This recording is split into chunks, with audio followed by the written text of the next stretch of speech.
Okay? Okay.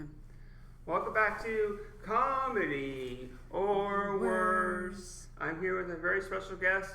EmmaJean or EJ. Yay. So how are you doing today?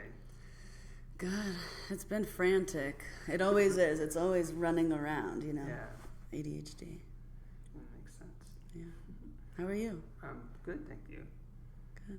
Sweet. So, do you use the stage name? I go mostly just by, I just go by like EmmaJean. I had switched on and off. I tried to do EJ, but it's kind of like, it's just short, you know? Yeah. But I don't like doing like EmmaJean name. It could be too long, my full name. So I've just gone with EmmaJean. All right, cool. So how did you get into comedy? I was going through like a little depressive episode when I was living in Colorado. It was probably like 3-ish years ago, a little more than 3-ish years. Yeah. And then it was like 3 a.m. I had like insomnia. I was like not able to sleep. And I was like in my kitchen and I was like, yeah, like let me just try, like send it. Because I had been like thinking about it, but I always like got way in my head and was overthinking that like, oh, I needed to like do a class in order to have the structure to like tell a joke before I could just like go up on stage. So for me, that's like how I did it. And then I like purchased like a class course from Christy Buckley in Colorado. And she was my teacher. So okay. Yeah. Cool. How did you like that? I loved it. I learned at Rise Comedy Club in Denver, Colorado. Okay. And I still to this day love that comedy club. It's just such a great inclusive environment. It's so supportive. They have like improv, so I've never done like full on improv classes. Yeah. But that's something that I want to get into. But I kind of was in a space where everything was kind of going on. Oh, that's cool. Yeah. Nice. So when you started, did you get addicted to performing comedy right away? Yeah, I think comedy for me then and now still is just a way to like gain my own voice or to have my own voice on different topics or to be like, oh, you know what?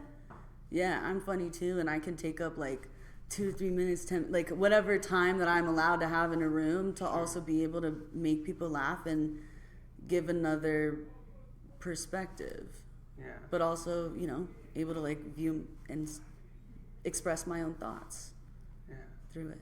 Yeah, that's cool. Sweet. So what is your writing process for comedy? It's pretty hectic right now. It's pretty hectic right now, honestly. That's something that I'm trying to work on, really. I think when I was like taking classes, I was way more diligent with starting with an initial idea and also trying to like write down ideas like every day. Just kind of capitalizing on my creativity. And so I think then in the process, and I also like, I'm human, moving from Colorado to here, trying to get a job, trying to, get everything else sorted out, that kind of had like lost focus. So I think now that I'm established here, I've been able to kind of start building again. I'm out of my sophomore slump of comedy, so. That's cool. Yeah. Nice. Yeah. So who's the funniest person in your life right now? I always say like my little brother, Luke. He's hilarious. Like I feel like we're so similar in like our humor. We just have like super dark humor.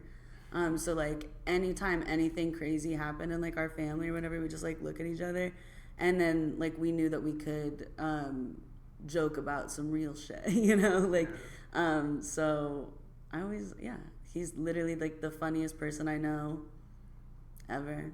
Oh, that's super cool. So would he ever do comedy?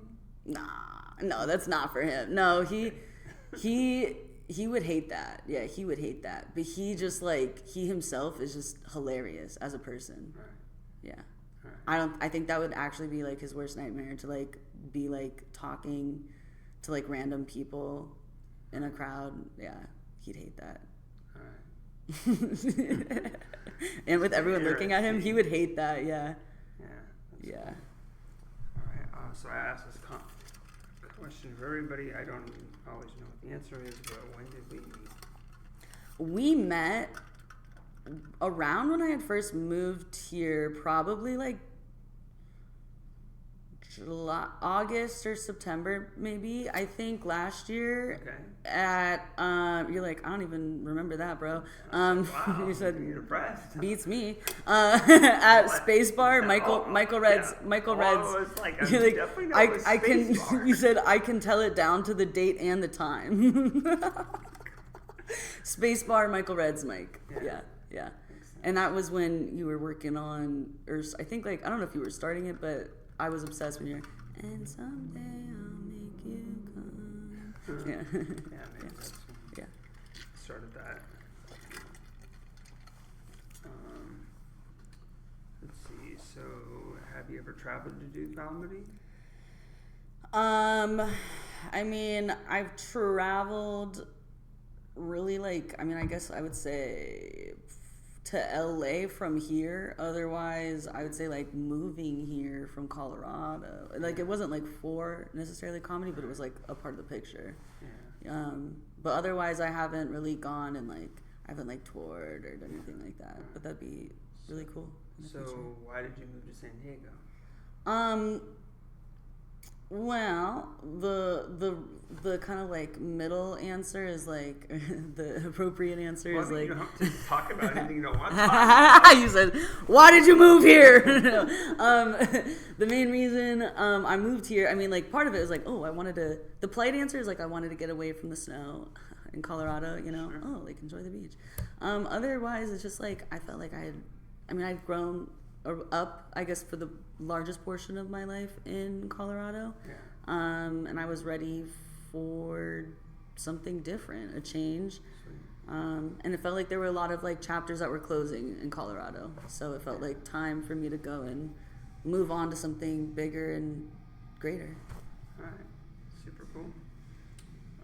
So, do you have a hobby or passion that's not related to comedy? Many.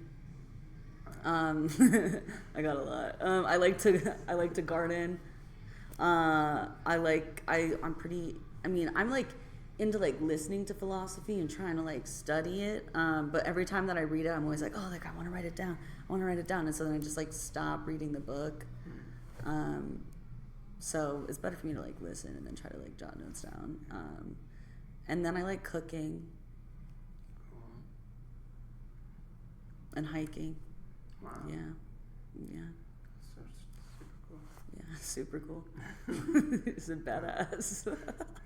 Super cool. Badass. Yeah, you're gonna like listen to philosophy on a hike. Then you're gonna hike to the garden. And then you're gonna pick the food. Pick my and basil. then you're gonna hike back home, and then you're gonna keep listening to philosophy and cook. And then run over a squirrel. Oh, okay. No. Free meat, right? Yeah. Yeah. That's Free the meat. hunting We part. like the meat. Yeah. Cool. Cool. Yeah. So do you wish you started comedy earlier? I mean, I think it could have been cool, but I don't think I could have like mentally like handled. I think that like everything. I mean, I feel like stuff happens at life like when it's supposed to. Mm-hmm. I think that like I feel like in this past year I've been getting like way more like big brained like at my job and at comedy. Like I feel like I've been able to like take on a lot of different things, and then I'm just like having like a ton of swiveling plates in the air, or like different balls that I'm just catching, you know. So I feel like I have been able to kind of grow at like a nice progression. So I think that like back then, if I had started it like 2 years before, like yeah, it'd be cool to be like, oh yeah, I got like 5 years. But I feel like I'm okay where I'm at, and I'm continuing to grow. Like I wish that I would have been able to do more, but I think that life happens and you can do what you can. And now I have a lot of ground that I've covered beneath me, and I can just continue to keep growing. Super cool. Good. Now I'm getting conscious of me saying the same things over and over. I gotta come up with more sayings. What are your goals in comedy? I've been looking for a place to host a mic like once a month. Yes, and that's what we were talking about a few days ago. That'd be lit. I would love to. Yeah, I would love to. And then I've been thinking about, so for example, for me in comedy, I really want to find a way to like make, I've been trying to do this more recently, like doing like more like assault or like rape jokes, but like in a, in like a supportive and like healing way. So like I in my mind really want to like try to do like a show for like a Women's Assault Month or like a Survivor Month in like May next year, which is also like my birthday month. So I just want to do something like that. So I'm trying to plan. I think like this year I want to plan like out a show, and I want to like really dedicate time to come up with good material and invite comics also to be on it, so it can be a good event. Yeah. Sounds like good. And otherwise, I want to keep going to LA more, like probably once every 2 months or once a month. Yeah, good stuff. Sweet. So what's your favorite joke? Could be anybody's joke.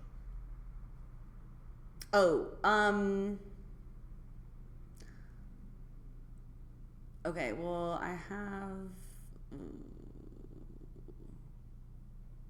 Okay.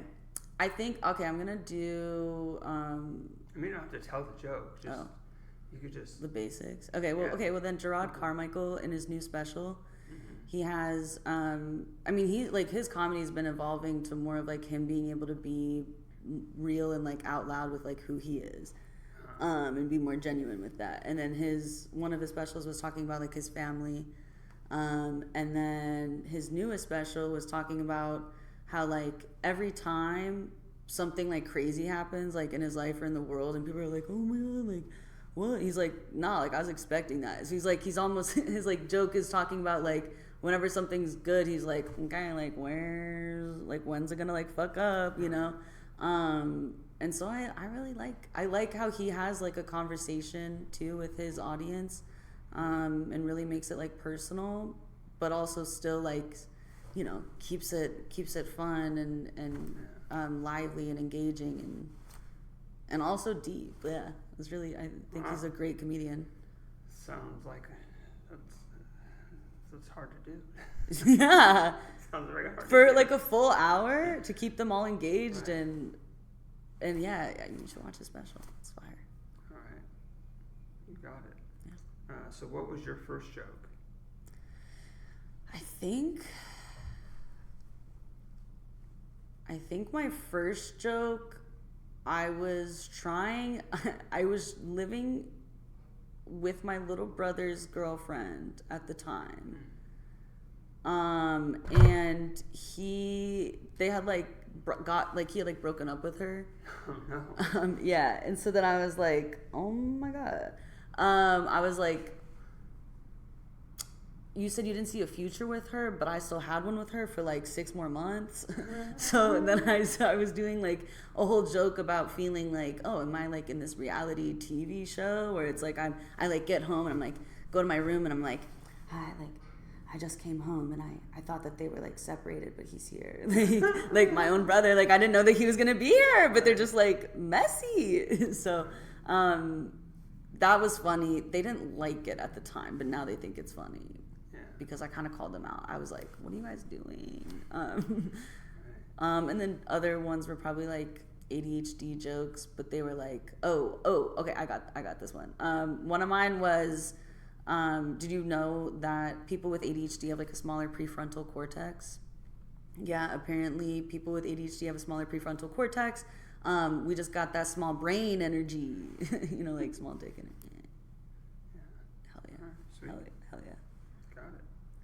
Do you have a favorite fan interaction? Either someone was a fan of your comedy or you were a fan of someone else? Yes. I did a show during San Diego Pride in July. So like if you with Laughter Comedy. I was on Laughter Comedy by John A. And it was like such a fun concert, or such a fun show. The like afterwards, these girls who were there came up and they were like, "Oh, like, can we take your picture? Can we take a picture with you?" So that was fun. Yeah. But they were just girls. It was fun. And then otherwise at Trailer Park, some people said that they had seen me before and they bought me drinks and a Jello shot. Wow. Shout out to them. That was lit. Yeah, it's nice. It's like practical love, you know? Yeah, exactly. I'd love if someone would want to get me some like practical like tacos over there. Yeah. Nice. So what's your favorite place to do comedy? Favorite, like... As of right now. Oh, as of right now? Yeah. I'd say, I feel like this is gonna, I don't know if this sounds like crazy, because it's more of just like a fun, silly one. Okay. I do love Trailer Park After Dark. Okay. It's like, I feel like it's a wild pick. But the energy like later at night is just wild, and it feels more like an improv kind of show because the audience is like really interacting. And I like how BLT also has like his different Jenga pieces with the different questions on it, so it kind of keeps it fun and interactive. So I think I like those styles too, where you can kind of like think on your feet, Okay. and want to try to do something like that for a show that I start. All right. Yeah. All right, cool. So what was your family life growing up? As much as you want to talk about it, this is not... It was lit. So I was like born in Florida. I was born in Florida, lived there for a year, then moved to Colorado, stayed there till I was like 7, then moved to Pennsylvania, stayed there till I was like 13.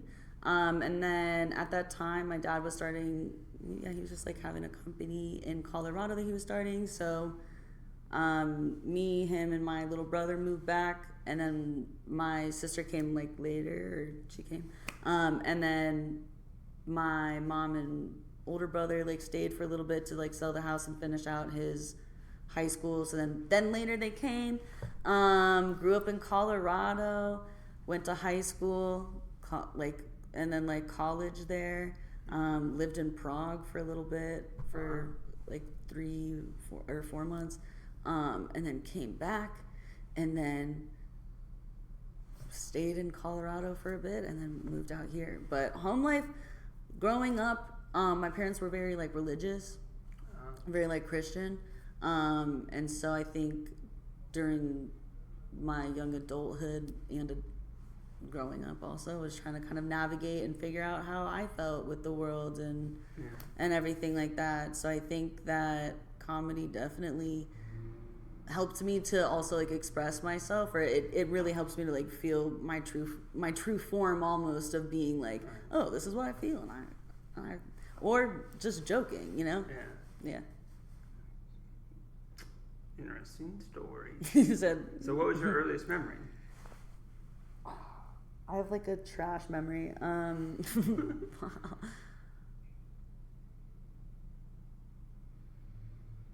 Oh, okay. I guess I'll have to go with this, but it's probably like when I was like 3. No, probably like 3 or 4 maybe. My little brother was like younger, and he would just be like running around the house, and we would be like hide and seek. And so then he like put his finger in the doors, and I got scared, so then I like closed it, and then like his fingernail came off. And it was like scary. And then I was just like rough with him, but like I loved the little brother that I love. He's like so funny. I would like swing him around at like a soccer practice, and then his arm just like fell out of the socket.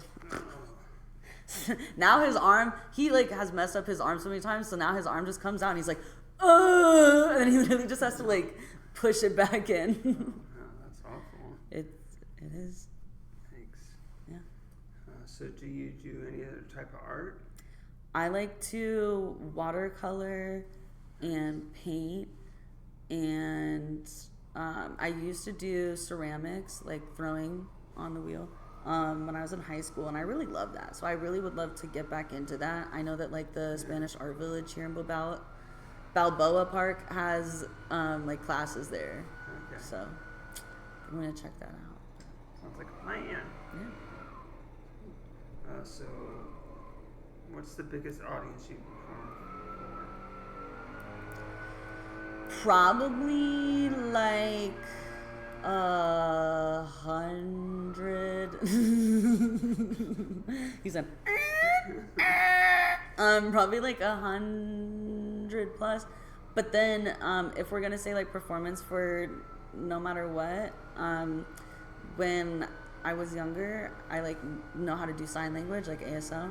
So I like sign language and like interpreted the whole service in church in front of like ton of people, like probably like 400 to 500. Did you ever just make stuff up? I tried not to. I tried to just be like, and then like just try to like finger spell it, or I'd be like, help from my teacher who's like deaf, because she went to the same church. So yeah. Because there's parts where you're like, I don't know how to say. Yeah, I'd be like, I don't know how the fuck to say Leviticus in a sign. How do you spell Leviticus? How do you spell it and how do you sign it? Wow, it's so challenging. Yeah. I know peace though. Peace. Nice. Yeah. So, would you ever do a character on stage? I feel like I would. It's again the thing with the stand-up thing, even though I know it's like doesn't have to be, because like I try to do like act outs and stuff on the stage anyway, but I am signed up for a class at like Finest City Improv. Oh, nice. On Monday, yeah, so I'm gonna start trying to learn and get better at improv. Starting on Monday? Starting on Monday. It's not a class, it's like a free class, it's like an intro class. It's a teaser. Yeah, I take one of those and I'm like, oh yeah, this seems like something I want to do. Yeah, but I don't have like the $300 or $400 to just pay on a class. I mean, come on. It's like, and then they want you to do levels, so it's like, and you have to go to 1 and 2. Like, oh my god. Like let's just like go in a basement and put on costumes and just make shit up, right? Like. Sure. I mean, there's no stopping you from finding your own improv style. You know, these improv. I don't know enough about it to talk, but it seems like it had to come from somewhere, right? So someone had to start. Yeah. Oh, we're gonna do short form. We're gonna do games. Like people come up with. Rules. Yeah. They had. At Rise Comedy, they're known for having like really good improv, and they had. I hope I don't forget it. Dang, I might have lost it. They had like the longest running show there. Okay. It's really funny, but it left my mind. That's okay. Let's see. Have you ever won like a comedy contest or anything like that? No, I haven't. Again, I think this is part of where I'm hitting a different stage in life, because I think before I also like had a different view of comedy. Like comedy for me was just kind of like a release or like a different outlet. So I didn't have like goals or like aspirations. So I was just like, I guess I'll just go. And like I had done like a group, like I had been in a group, and like that was great experience and great exposure to putting on like shows and hosting and everything like that. But I think at that time, it's like, I was like going through it and younger. So like I didn't have the ability to handle a lot of different things, I don't think, at once. So I think now I really do want to start, putting myself out there more with festivals and signing up for, festivals and different challenges. Cool. So what's your best booking story? Either you book somebody, it's like, oh, I can't believe I got this person, or you got booked on a show and you're like, oh, it's great to be booked on the show? I was really surprised and so honored and grateful to Janae for getting me booked on the San Diego Pride Festival with Fluid Ground and Know Your Festival. That was really incredible that she thought of me and wanted me to come on the show as well, because she had booked me for the one at Gossip Girl, and so it was really amazing to be booked that way and to go to that event. It was such a great event, and loved it. Yeah, it was incredible. Yay! So what's the worst thing about comedy right now? I'd say like the straight white men telling rape jokes that don't have that are just like done bad, like or yeah, it's just like sometimes they're like, oh yeah, and I'm just like raping this girl, and you're like, cool, like you couldn't come up with any other joke. Like, there's like so many, there's like, use your brain. Like, there's so many other things for you to joke about. Like, why do you feel like you have to fit into this one topic and like make a joke here? That's the thing that like, I also really respect like Rise Comedy again for like my background in like learning comedy, because they were saying, they taught me that like not to put down other people and not to punch down and try to like do other jokes that wouldn't sound right coming from, like, I don't have the right to make other jokes, like, you know? I think also the crazy thing is that people are pretty honest in comedy, and statistically, I'm sure there's comics are joking about rape that have raped people. For sure! I'm like, oh probably, yeah, you're literally a high percentage. There's literally. It's like, why are you doing that? Wait, I don't know. Have you heard my other joke where I'm like, oh, like the 1 out of 4 and like 1 out of 70 is, yeah, I basically make a joke about like the statistics in rape, and then I'm like, oh, like I think we need to close the gap, and so then I say like, oh, we got to lock the doors, and then I'm like making joke that we have to like assault the men. But it could be cool to like add something about the statistic of men who rape people and be like, oh, raise your hand if you rape. Could you? No, that'd be crazy. Right. Yeah. Exactly. Okay, exactly. So have you ever been in a car accident? Yeah, I have. Twice. One of them was like just kind of like stupid. It was a roundabout. Wow. They're safe. No, not the ones in Colorado. They're fast off the highway. You come off the highway and you come rolling, and then I can't come in this way, and this girl was on like the inside lane. And so then I was going straight because I figured she's on the inside lane, she's not getting over. And I tried to go straight, and then she went in, and then I like kind of hit her thing, and I was also like, it was just kind of bad. But it was like not that big of a deal, that one. And then the other one was like the morning after Halloween, and it was like the first blizzard in Colorado. And it was like crazy. My parents were like, oh, like, be careful. Like, are you sure? And I was like, yes, like I'm sleeping over at my like comedy friend's house. Like, it'll be okay. And then the morning after, I was like trying to rush to get back to my best friend Elena's house to watch Twilight and make cinnamon rolls. Very urgent. It was a time sensitive matter.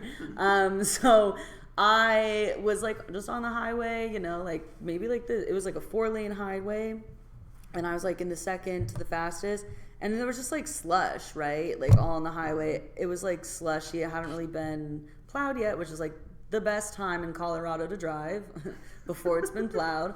And then there was black ice underneath it, and so then my car, like the wheels like locked on it, and I was going like probably like 50 miles, or which is like 50, 40, whatever, and or maybe less, I don't know. And then the wheels locked, and then my car starts drifting towards the concrete median, and I was like like freaking out, and I'm pumping my brakes, nothing, and then my car starts spinning, and then it goes head on into the concrete, and then I spin, and I'm facing oncoming traffic. And then my car could not move, and then over an hour it like died. I was sitting in the cold, but no one hit me, thank Jesus. Yeah. That's crazy.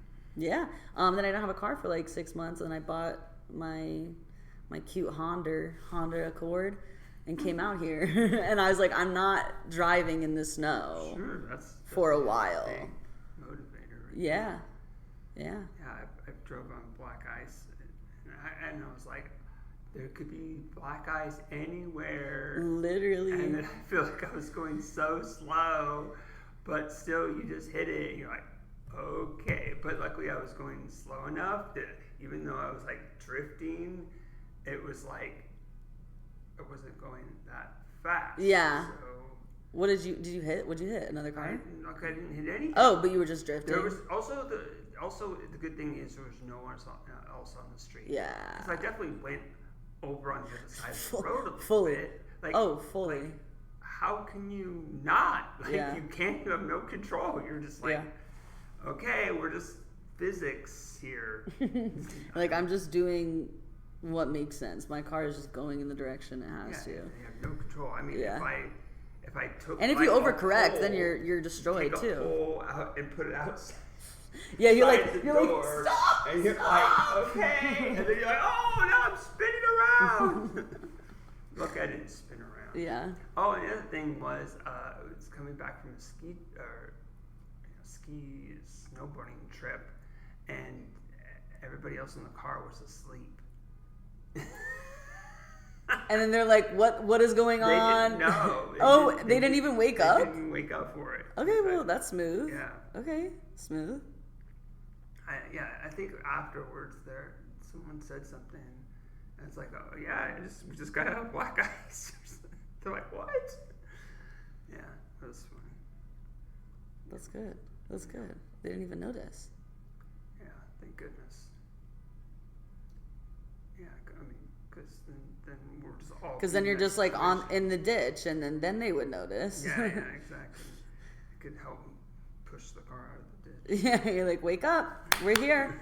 Okay, let's see.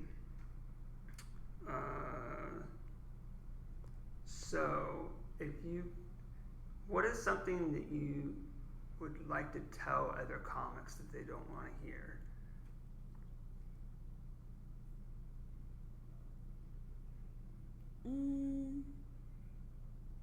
You're not funny.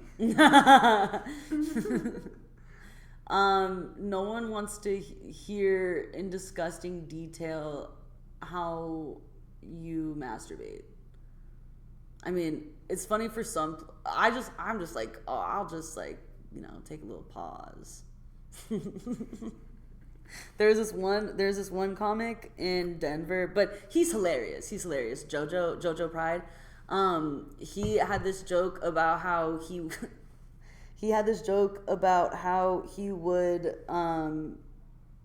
masturbate so much that it was just like become glue, and then he would play to like pick it off.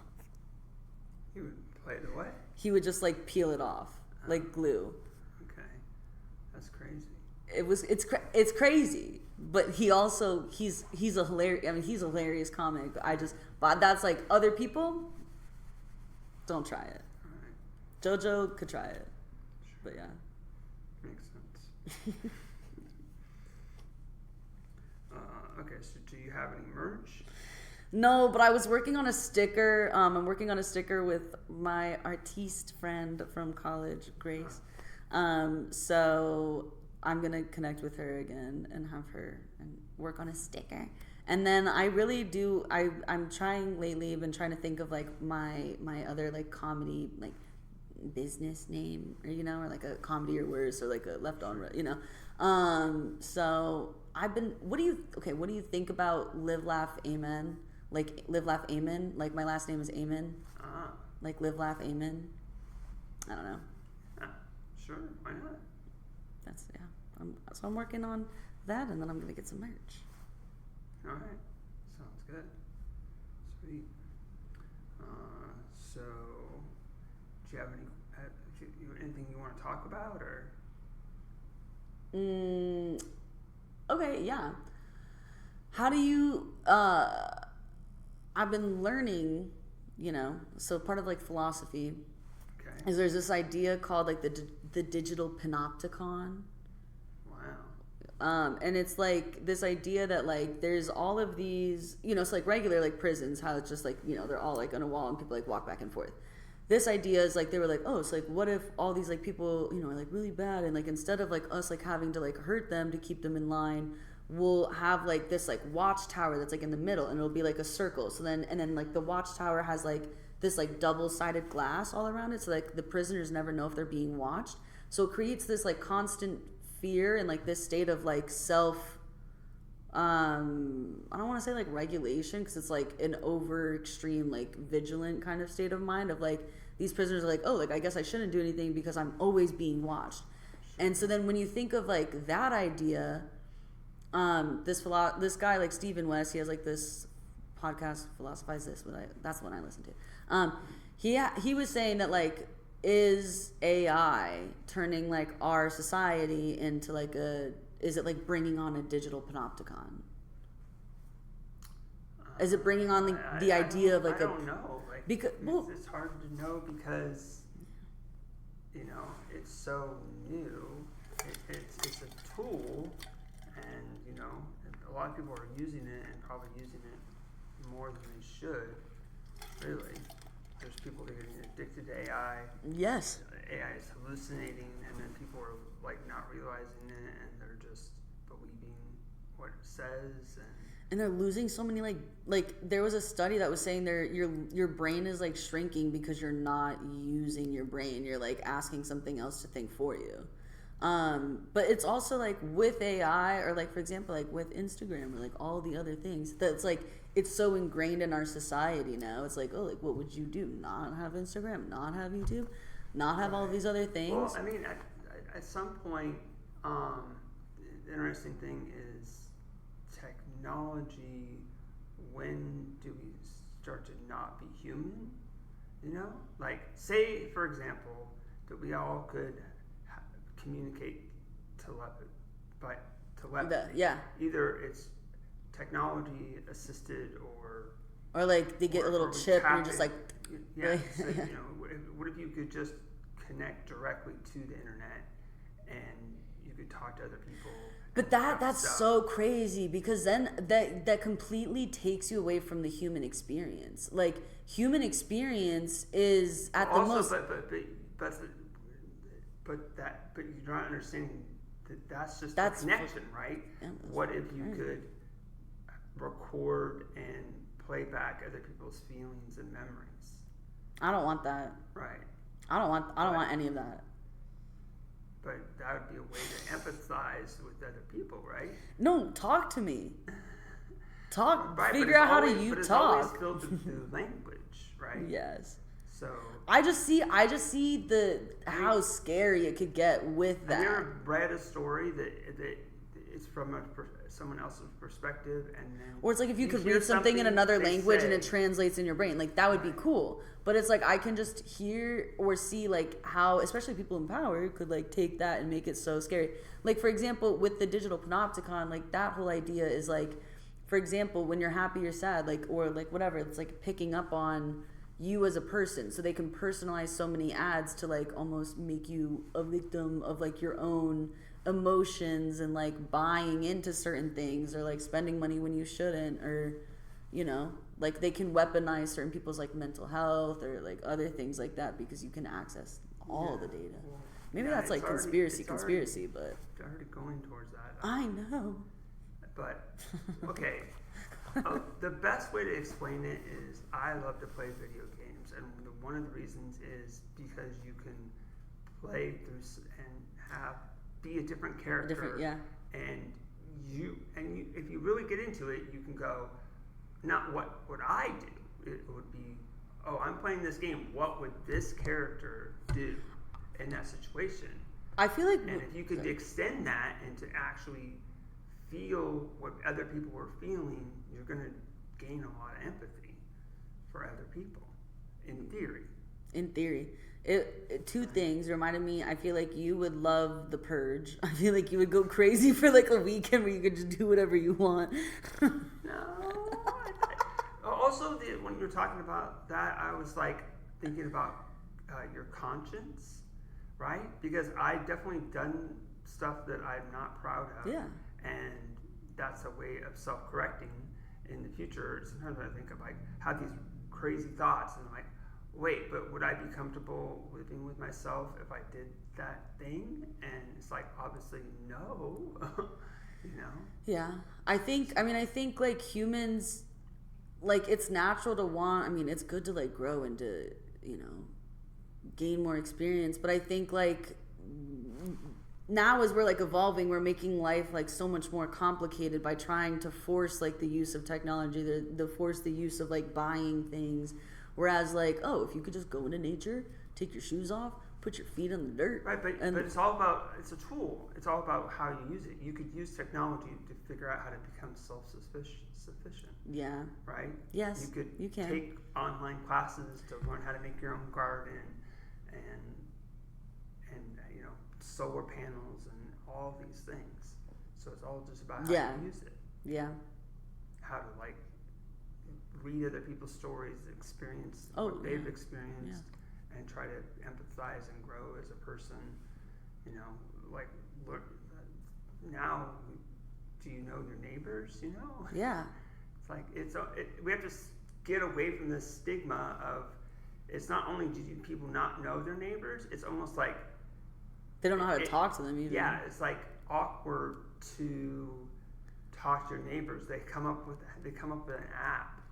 You know, that's so crazy. That it's, you know, it just shows you like how bad society is. Yeah. Because there's like so much like, you know, like racial profiling on there, and it's like, and you just see how people just don't even know. Yeah. There are people that do like will say, oh no, that's just Jerry. Like, why are you worried about Jerry? You know, in the neighborhood, you don't know who he is. He's like, you're not part of this community. Yeah. You know? Yeah, that's true for like a neighborhood watch type of thing. Yeah, I mean, I know like most of my neighbors that are like near me, a lot of us have cats. So like every morning we just like open the doors and all the cats are just kind of like running around and socializing. It's pretty funny. When I first moved here, my neighbor, I was like wearing like this bikini top or whatever, and then like some like biker shorts, whatever. And my neighbor was like, she was like, wow. She was like, that's amazing. You're so confident. And I was like, thanks. And she was like, I would never have the confidence to wear that. She's like, because I'm chubby too, and I could never try that. And I was like, there's no way. Like, okay, backhanded compliment. But we've worked our way through it. Our cats, like, her cat Leo and my cat Indy are like star-crossed lovers, but like I don't like it. Just because of my beef, you know, with the mom. Yeah. Makes sense. Yeah. Yeah, that's interesting. Yeah. Let's see. So, what kind of, you said you listen to this philosophy podcast. What other kinds of podcasts do you listen to? I listen to Giggly Squad with Hannah Berner and Paige DeSorbo. Sorry. DeSorbo. It's okay. You can touch Kick you. my leg with your foot. We're okay, right? Yeah, of course. No, of course. Good thing it's pre-recorded. I'm gonna. This is pre-recorded. It's not live. It's not live. I mean, obviously it's recorded live. Yeah. You can't record it not live. That would be impossible. No, as opposed to like going out to like the internet, like live, like a live feed. No, Yeah. not live. Yeah, it's definitely not live. I don't have 1,000 followers on Instagram I said, tune in right now. We're live. Maybe I should Live from try to get 1,000 Madhouse. followers. Live from Madhouse Comedy. Well, maybe I do have 1,000. I don't know. Crazy, okay, baddie. but barely. Yeah, I got Probably like 2,000 people. And No, then literally. I have like 1,100 followers. Like, I'm like, woo. yeah, you're like, woo.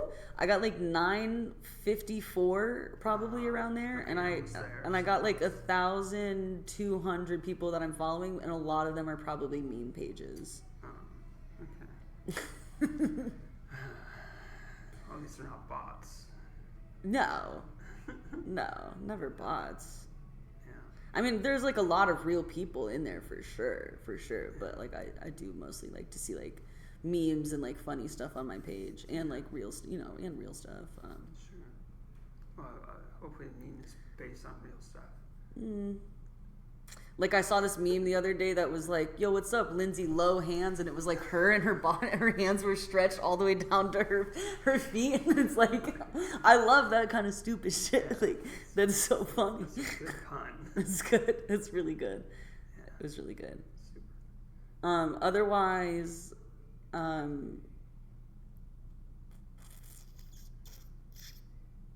yeah, probably I used to listen to like way more podcasts, but then now like because Colorado, everywhere you drive, it's like like 40 minutes, like everything's kind of spread out.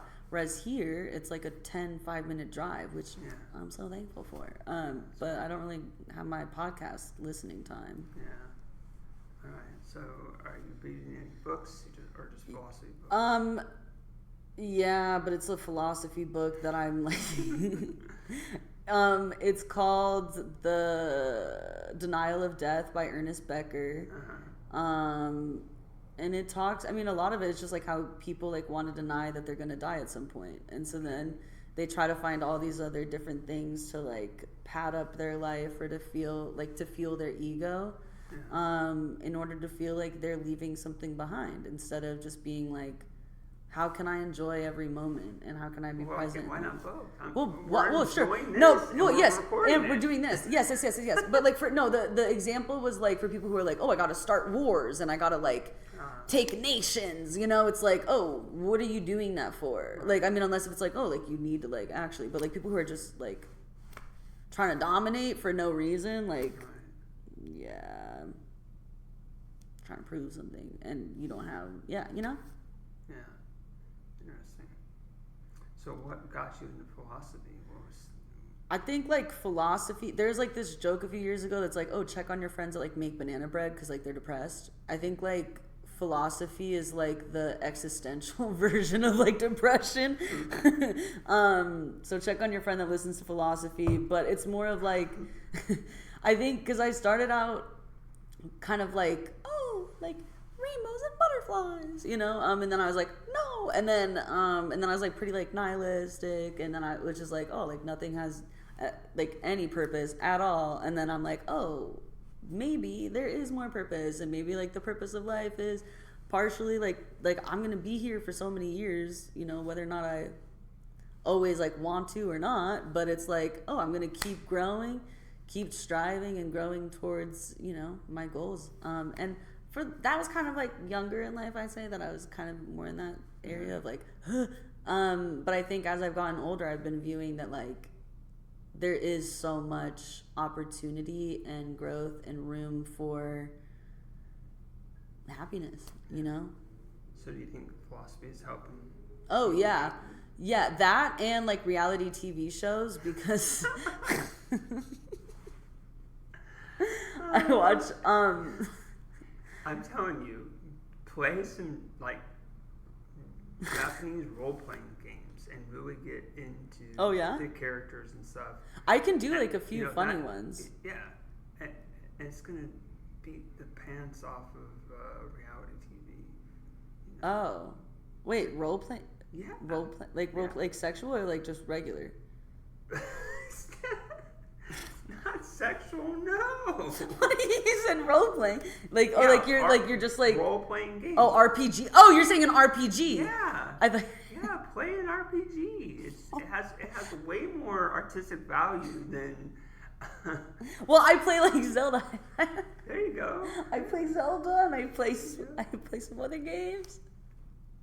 Play more games. Get off this rail. Yeah, but but I also that's just part of the bad part of what you're talking about. That's what I've been trying to switch. Now I've been trying to switch and not watching mindless TV into watching like more stand up and comedy and other things that I want to in order to like view it as a job and like study it. Yeah. So that's more of like that's been a switch in my mentality. Yeah.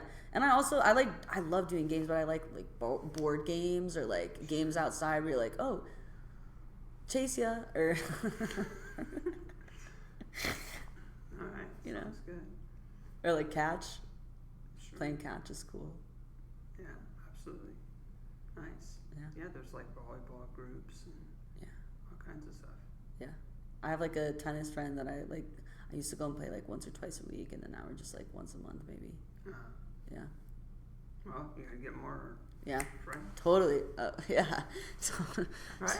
Yeah, totally. It was more of like my schedule has like been insane. But Yeah. So, is it because of work or? yeah, I do like HR for like a sales and marketing company. Okay. So I've just been grinding and trying to help us get in a good spot. All right. Yeah. Are you working more than 40 hours a week?